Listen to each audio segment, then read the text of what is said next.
Hello and welcome to my channel, my respected friends and viewers. Today topic is the eighth topic and part of the 10-part log series, vlog series on the key issues faced by Australia and Australians in 2025. This is skill crisis and issue of fake qualification, migration loopholes, along with the mismatch between people hired and the vacant positions. Australia pride itself on a world-class workforce, yet beneath the surface lies a growing skills crisis. Businesses cannot find the people they need, while loopholes and fake qualifications are quietly undermining public trust. From IT firms hiring senior developers who cannot even write code to hospitals facing medical errors due to unverified overseas degrees and qualifications. The gap between paper skills and real skill is widening. This episode looks beyond the headlines to show how systemic weaknesses, rogue migration agents, and weak verification processes are failing both migrants and Australians alike. The goal isn't to blame individuals, but to expose the cracks and explore solutions that could restore integrity and confidence. Skill shortages by the numbers. So, in technology, for instance, 82% employers are said to be struggling to hire skilled IT workers, according to Australian Computer Society ACS, Australia's Digital Pulse 2023. In Victoria, shortages in high skilled IT areas is noted again by ACS. Healthcare, high nursing vacancies up to 55,000. In other words, one in three aged care homes are understaffed, according to the Department of Health and Aged Care, as well as Australian Nursing Midwifery Federation. Construction's 120,000 workers are needed by 2026, according to Master Builders Australia. Employee mismatch, skill shortages is costing Australia approximately $9 billion a year, according to SPS. And we will get into details shortly. Australia's skill shortage is real drag on our economy and it's measurable. The ACS 2023 Digital Pulse reported revealed 82% of employers struggling to hire skilled IT workers, whereas in Victoria's own labor report confirmed the trend is showing 70% of employers report shortages for high skill IT jobs and which is nearly double the difficulty compared to the mid level roles. Healthcare is under even greater strain. 55,000 nursing vacancies. Aged care facility is specifically pointed out having being run by short staffed. In construction, demand for 120,000 workers by 2026 looks unlikely to be met. Altogether, this mismatch costs the economy an estimated $9 billion each year in lost productivity.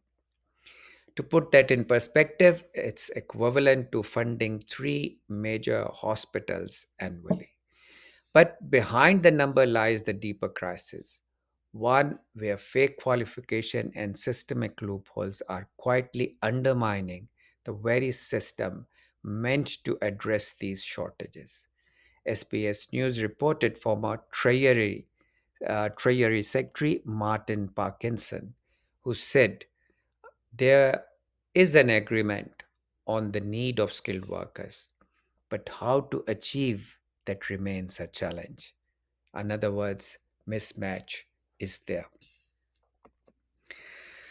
Exploitation of loopholes, a case study we have heard, not only heard, we have seen the incident of Jayannath Patel in 2010, uh, a surgeon who was kind of expelled from USA as well.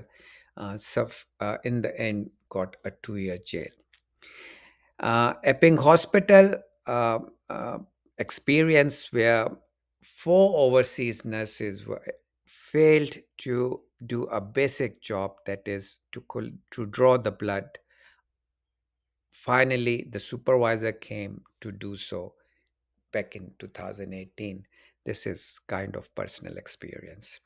New South Wales, another Dr. Sarang Chetali posed as doctor for over a decade, SPS reported 2017. But that's not the end of it. It's continuing episode, and we saw another 50 plus more fake medics getting caught and prosecuted between 2014 and 2019. This is reported by AHPRA. Exploitation of skills system take many forms, but the pattern is consistent. Looking qualified often matters more than being qualified.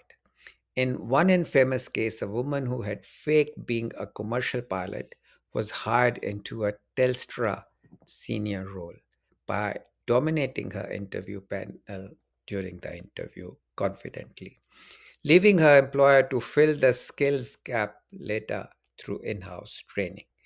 At Epping Hospital, one patient endured six failed blood draws attempts by underqualified overseas nurses before supervisor intervened. These are not isolated incidents. In Alice Spring, Balaji posed as a doctor treating 400 patients before being jailed in 2012. Yet he claimed he was better than the qualified doctors he worked alongside. In South Wales, Dr. Sarang Chitel or Shitali, probably same person or a different person, uh, masqueraded as a doctor for 10 years before being exposed. Such cases prove how easily fraudsters can slip through the cracks when verification is weak, exposing both patients and businesses to dangerous consequences. So, how fake skills enter the system? Migration agents and private colleges. Em- Employers' complicity. Generally, they try to hire quick, and this fast hires avoid cost of local training. No centralized verification system, unlike in United Kingdom NARIC. AHPRA recognizes Indian nurses' degrees without practical testings.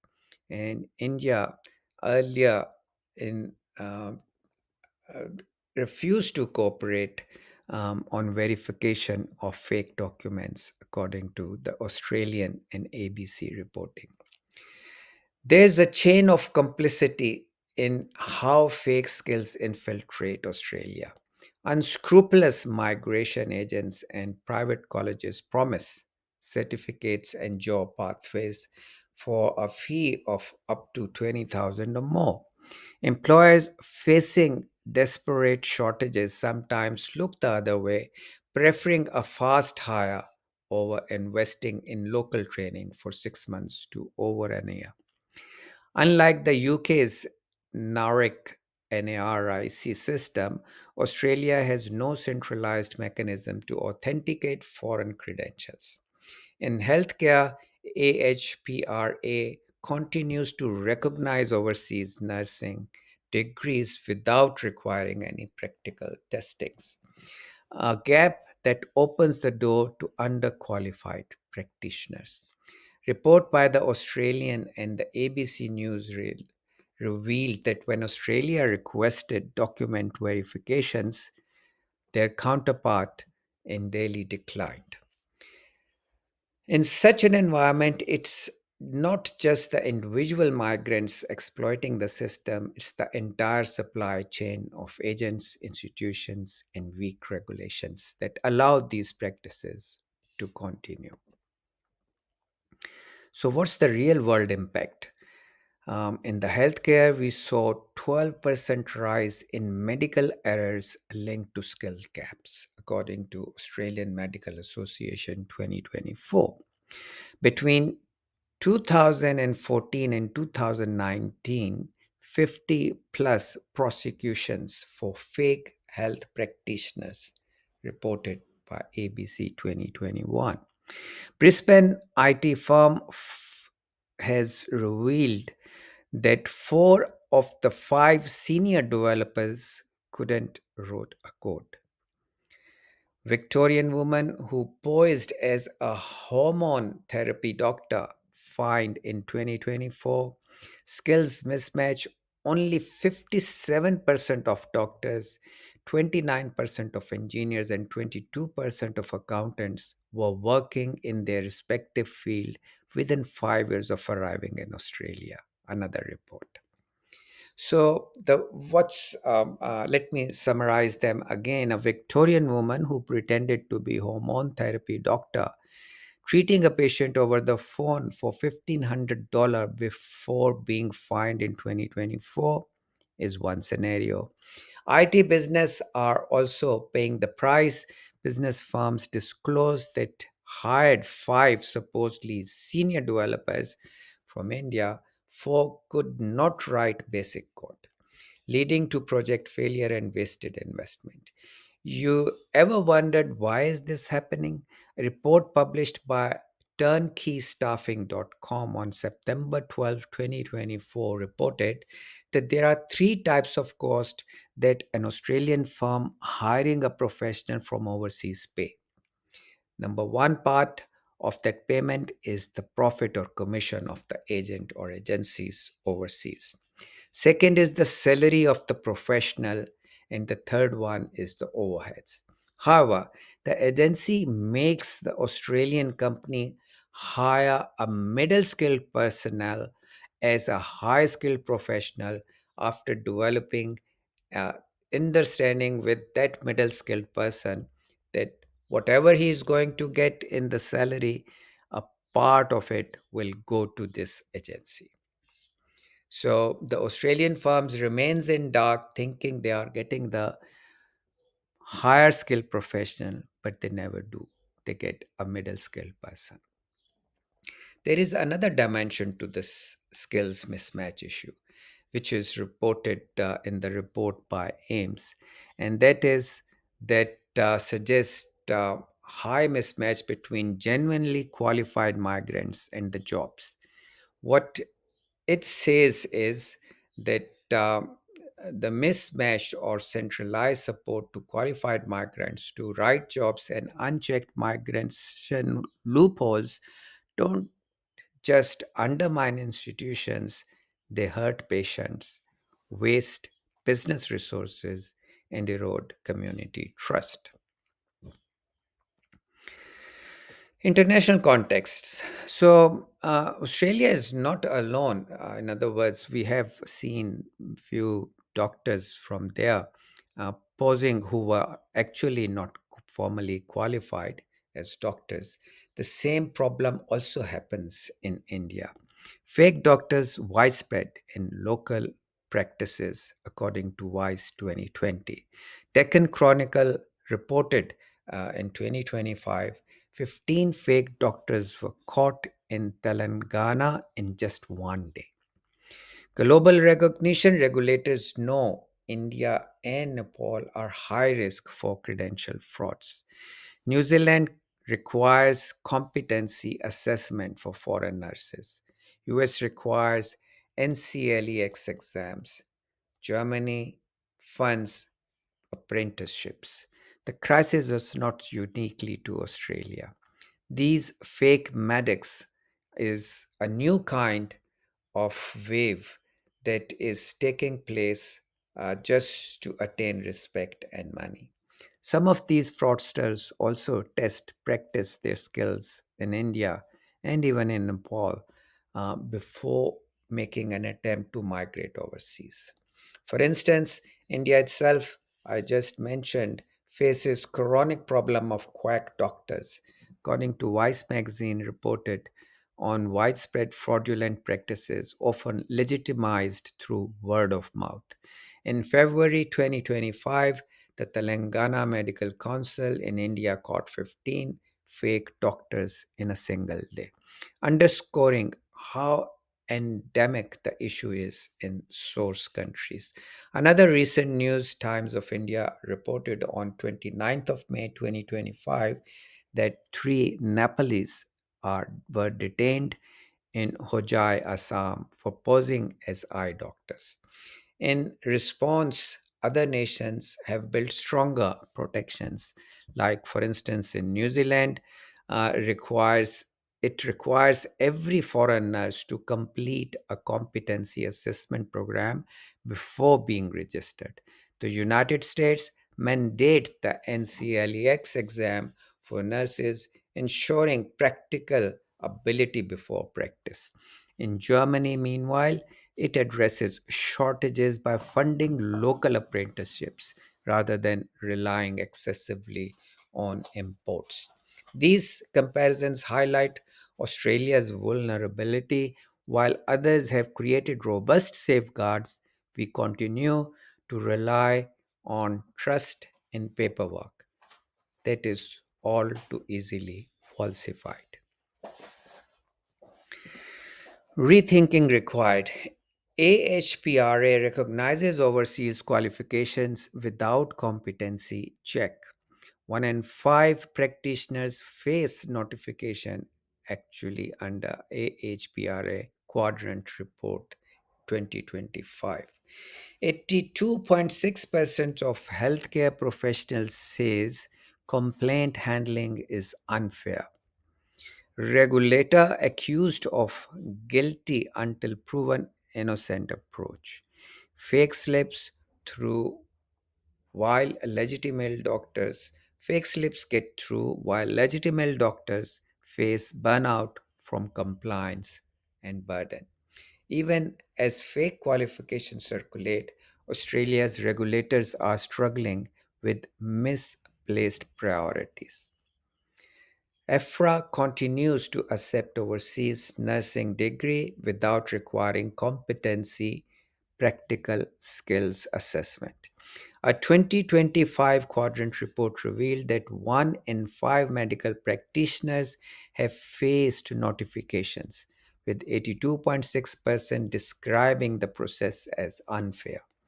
This dual fare, lax verification of incoming skills, paired with aggressive scrutiny of existing professionals, is pushing trust to breaking point. Genuine doctors report burnout and distress from compliance burdens, while fake exploits the gap. Unless regulation is rebalanced to focus on protecting patients and businesses from fraud rather than drawing legitimate practitioners in red tape, the system will continue to collapse under its contradictions. Consequences for business and society. Economic drag, $9 billion productivity loss annually. That's what Australia is facing. Patient harms, misdiagnosis, repeated procedures, loss of trust.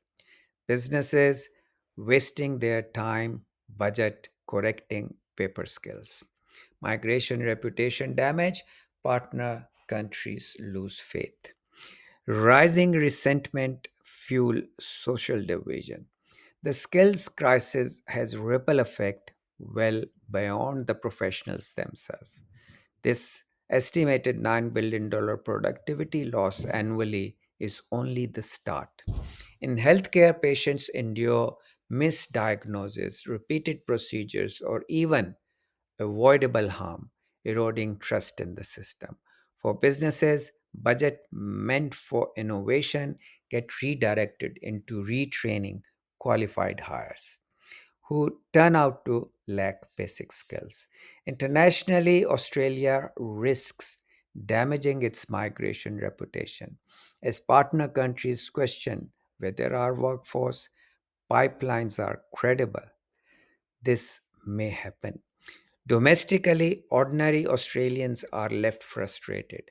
Watching shortages persists while loopholes are exploited.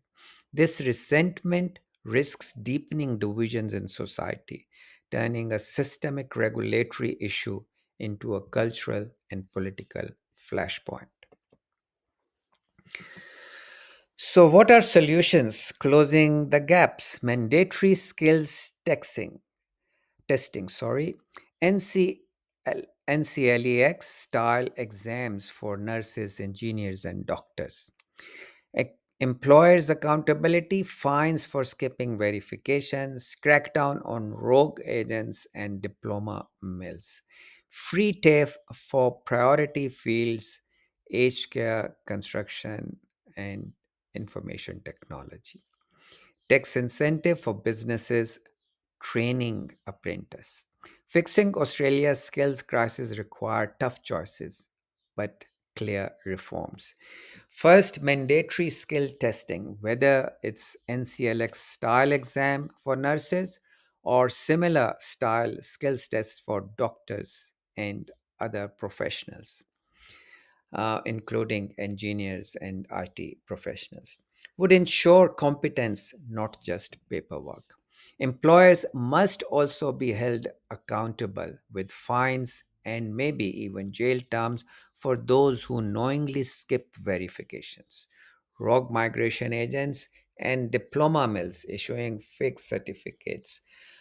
Colleges should be blacklisted, as seen in the previous scam like Sydney's ABC College. But enforcement alone isn't enough. Australia also needs to invest in its own workforce. Free tab for priority fields such as aged care, construction, and IT would give local students pathway into critical industries. Industry TAFE partnership is needed to boost this free TAFE priority systems. Tax incentives can further reward businesses that train apprenticeships instead of relying exclusively on overseas talent. Together, these measures would restore trust, protect patients and businesses, and create a workforce that is genuinely equipped to meet Australian needs. So, what can we ask from our concerned authorities? Should visa be posed in high risk occupations until verification improves?